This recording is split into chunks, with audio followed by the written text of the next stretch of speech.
Wife কি পঞ্চায়েত সমিতির সদস্য? হ্যাঁ হ্যাঁ হ্যাঁ, আমার ওয়াইফ পঞ্চায়েত সমিতির সদস্য। কোন পঞ্চায়েত সমিতি? মানিকচক? মানিকচক পঞ্চায়েত সমিতির সদস্য। আচ্ছা, একটা অভিযোগ উঠছে যে আপনারা নাকি আপনার নিজের নামেই নাকি গরু নিয়েছেন প্রাণী দপ্তর থেকে। নিজের নামে না, আমাকে ধরনকে মৎস্য কর্মাধ্যক্ষ আমার নাম দিয়েছে বলে আমি পেয়েছি। মৎস্য কর্মাধ্যক্ষ আমার নাম দিয়েছে বলে আমি পেয়েছি। মৎস্য কর্মাধ্যক্ষ নিজে থেকে? মৎস্য কর্মাধ্যক্ষ। আচ্ছা, আমি তার নিজে নাম নেই না, আমি কাগজ মৎস্য কর্মাধ্যক্ষকে দিলাম, আমার নাম দিয়ে দিয়েছে বলে আমি নিয়ে নিয়েছি। আমাকে যোগ্য বলে মনে করেছিল যে তুমি এটা বুঝতে পারবা বলে আমাকে চেয়েছিল বলে তো আমি দিলাম, না চাইলে তো আমি আর দিব না। কাগজ চেয়েছিল? কাগজ চেয়েছিল। কি কাগজ নেওয়া? আধার কার্ড। আধার কার্ড নেই? হ্যাঁ। এই যেগুলো এরা পায় ধরেন কি যাকে যোগ্য বলে মনে করি আমরা তাদেরকে আমাকে কি হিসাবে যোগ্যতা নির্ধারণ? যার বাড়ি ধরেন সামান্য আছে ওরা বুঝতে পারবে ওদেরকে। হ্যাঁ, সেই হিসাবে কি আপনি যোগ্য মনে করছেন? হ্যাঁ, আমাকে যোগ্য বলে মনে করছে বলে আমার নাম দিয়েছে। আচ্ছা, আপনার এলাকায় আমি লেইনি, আমার মানে নাম দিয়েছে, আমাকে ও নাম যোগ্য বলে মনে করেছে বলে আমার নাম দিয়ে দিয়েছে। নিজের নামে সবকিছু রেখে নিচ্ছে, সাধারণ মানুষ পাচ্ছে না, এই অভিযোগটা কতটা সত্যি? না, পঞ্চায়েত সমিতির সদস্য তো এটা লেয়নি, পঞ্চায়েত সমিতির সদস্যের নাম দিয়েছে বলে আমি লিখছি। মানে মৎস্যজীবী এটা বলতে পারবে, মৎস্য কর্মাধ্যক্ষই বলতে পারবে। মৎস্য কর্মাধ্যক্ষের নাম কি? নূরজাহান খাতুন। উনি দিয়েছেন? হ্যাঁ, উনি দিয়েছেন। তাহলে যদি প্রকৃতপক্ষে কেউ দোষী হয় তাহলে কে দোষী? যে নাম দিয়েছে ওই বলতে পারবে। আমি এটা তো দোষী সাব্যস্ত কিছুই বলতে পারবো না। যে আমার নাম দিয়েছে ওই বলতে পারবে।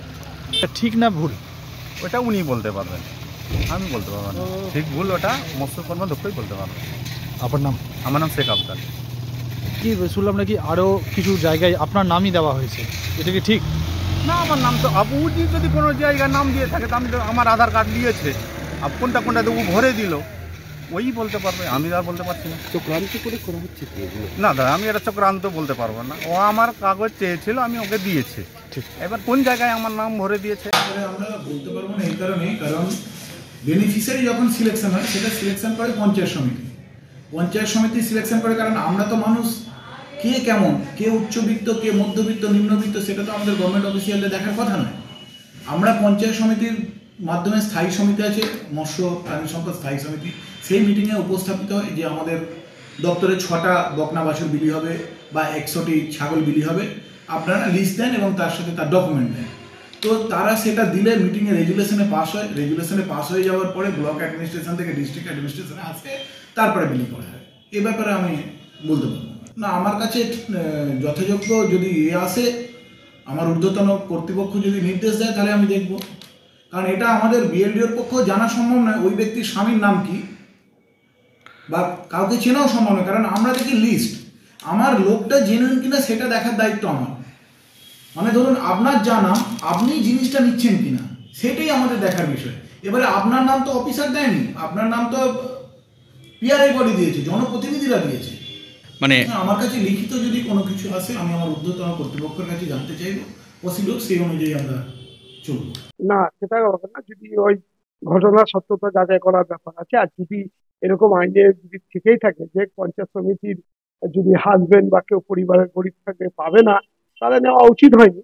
আমার মনে এটা যদি অভিযোগ হয়, আমাদের জেলা প্রশাসন ঠিকই ব্যবস্থা নেবে এবং তার কাছ থেকে প্রয়োজনীয় ব্যবস্থাটা নেওয়া হবে। তৃণমূল কংগ্রেসের নেত্রী মমতা বন্দ্যোপাধ্যায় কোনোভাবে কোনো দলীয় কর্মী বা কোনো কেউ সরকারি আইনের বিরুদ্ধে সে কোনো কিছুরই ভোগ করতে পারবে না এবং ভোগটা হতে পারবে না। যদি আইন থাকে তাহলে এটা আইনত। পঞ্চায়েত সমিতির সভাপতি নিজের হাতে কি বলবেন? তারা তো স্বজন পোষণেরই রাজনীতি করে, সর্বত্রই দুর্নীতি, কাটমানি, সর্বত্রই লুটোতরাজ। তৃণমূল মানে তোলামূল কাটমানি, আর তারা গরু ছাগল চোর, কয়লা চোর, বালি চোর, খাদ্য চুরি, চাল চুরি সমস্ত ক্ষেত্রেই জড়িয়ে আছে। কারণ যার বাঁশ যেমনি তার ঝাড় যেমনি তার বাঁশগুলো তেমনি হবে। তা সেই যার রাজত্ব, মাননীয় মুখ্যমন্ত্রী মমতা বন্দ্যোপাধ্যায় হীরক রানী, চোর রানী, আজকে সর্বত্রই তার নেতৃত্বে চুরি হয়েছে সর্বত্র। তো তার যে বাঁশগুলো তারা তো চুরি করবেই। তো নিজের নামে নিজে নিয়ে পঞ্চায়েত সমিতির সভাপতি, নিজে পঞ্চায়েত সমিতির সদস্যার সেখানে স্বামীর নামে গরু অ্যালটমেন্ট করে তাকে তার হাতে তুলে দিচ্ছে। এর চেয়ে বড় দুর্নীতি আর কিছু নেই। কারণ এর বলারই কিছু নেই। সাধারণ মানুষ জেগে উঠেছে, সাধারণ মানুষ জানে এর শুধু গণতন্ত্রের হত্যা করছে, এর অবসানের অপেক্ষায় আছে আর মানুষ। ঠিক।